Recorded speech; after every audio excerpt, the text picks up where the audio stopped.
Awaken to hair growth. Awaken to hair growth because there is possibility to get your hair back.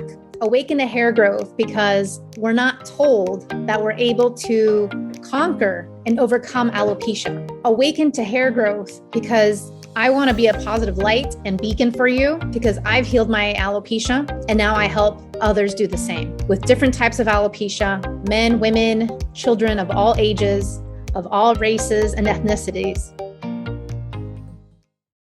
Welcome, everybody, back to the Alopecia Angel podcast. I am your host, Johanna Dullman. Today, we are talking about if it's possible to have different types of hair loss all at once. And in my experience with my own hair loss, with my own alopecia, and for those of you who don't know, I had alopecia areata, which was moving fast into totalis. I had lost 50% of my hair. And it started with areata because I was diagnosed with areata at the salon with my stylist, Marcos, of over 30 years. And he told me, Johanna, you have alopecia areata. You need to go see a doctor. That's what he told me. And that's kind of like how everything started. But at the same time of going through areata, of going through seeing one patch and a second patch and a third patch pop up, seeing the patches connect, seeing the receding hairline go back, seeing the eyebrows and the eyelashes fall out, I knew I was going into totalis. And all at the same time, I also saw just massive amounts of shedding, massive. So having spots, bald spots, areata is one thing. Having the massive shedding,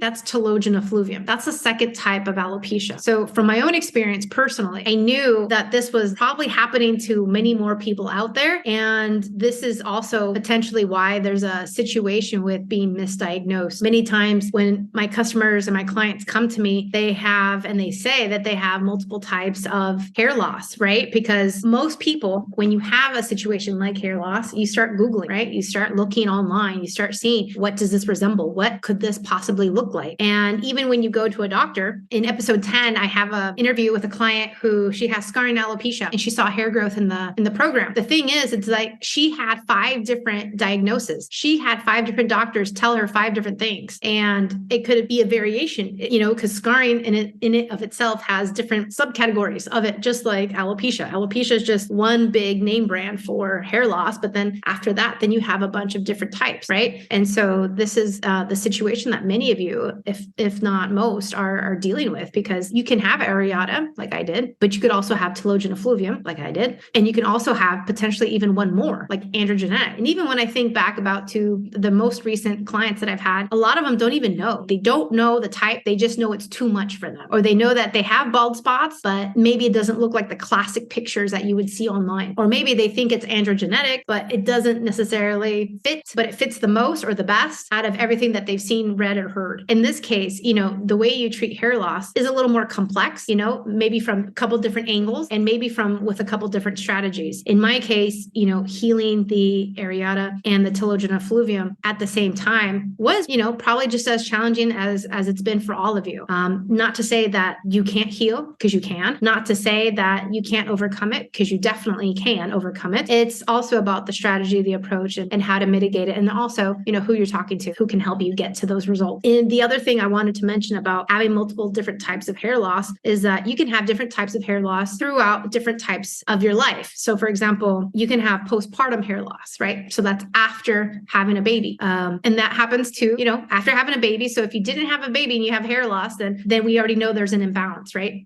You also have different other types of hair loss that could come at different situations. And a lot of that is also under the umbrella of telogen effluvium. And that also has a different type of, root causes and situations that it can and cannot pertain to. And so healing the hair loss is definitely possible. And what I want to bring to you is to say that once you start that healing journey, it's not about if, it's about when. It's not if you will see the hair growth, it's when you will see the hair growth. And regardless whether you have areata or totalis or universalis, regardless of how long you've had it, regardless of, all the misdiagnoses, diagnoses, or, the different experts, doctors, et cetera, that you've spoken to, healing and reversing alopecia is possible. And I'm first and foremost the proof in the pudding in that sense, because I've had it myself and it's been more than 8 years later. And, again, after a pregnancy, after COVID, after stressful times, it hasn't come back. Also because you know how to mitigate it. The beautiful thing about my situation is that once I learned how to heal my hair loss, then I have already the tools and the knowledge to supersede and intersect should there be a future potential possibility. So for example, with COVID, pregnancy, moves, stressful times, etc., areata has never come back. But it's also because I know exactly what to do to ensure that it doesn't come back. Same thing happens. If I were to get pregnant again, have another baby, I can mitigate that postpartum hair loss. And that's exactly actually what I did with my first baby. And so if you're in a situation where maybe you're about to give birth, or maybe that you are in the middle of postpartum hair loss, you can mitigate that. You can shorten that cycle. Just like you can, optimize yourself to have more hair growth per month, you can also optimize and mitigate the hair loss that you are losing. On average, it takes 2 to 4 weeks for my clients to see the hair loss or the hair shed stop altogether, balance out, and then keep moving forward towards hair growth. And so there are ways and there are techniques in order to do this. And again, no one's teaching you this. This is something that, my parents didn't teach me. This is something that I had to learn because I went through this situation myself. So I hope this helps to understand, to get clarity that yes, you can have multiple different types of hair loss at the same time. I see it with my clients and I also saw it and experienced it firsthand in myself. Yes, you can overcome it, whichever type it is, including, I believe, to a certain degree, scarring. And I have podcasts number 10, 24, and 60 for you to hear more about that. And in regards to healing areata, healing totalis, healing universalis, regardless of the age, race, ethnicity, or how long you've had it, there's always an opportunity to heal. And I like to say is that as long as your heart is beating, as long as you're breathing air and there's a will, an actual desire, a burning desire to heal this and be done with it once and for all, you got this. This is easy. You can do this. Anyone can do this, just like anyone can run a mile in 4 minutes. Anyone can do a marathon. Anyone can go to school. Anyone can do this. So this is important for you, important for your health, and important for your future. I look forward to speaking to you on the next time. Thank you so much. Take care. Thank you for listening to the Alopecia Angel podcast, a positive light in healing alopecia. You can do this and we can help. Spread the word that reversing alopecia is possible by telling your friends and family.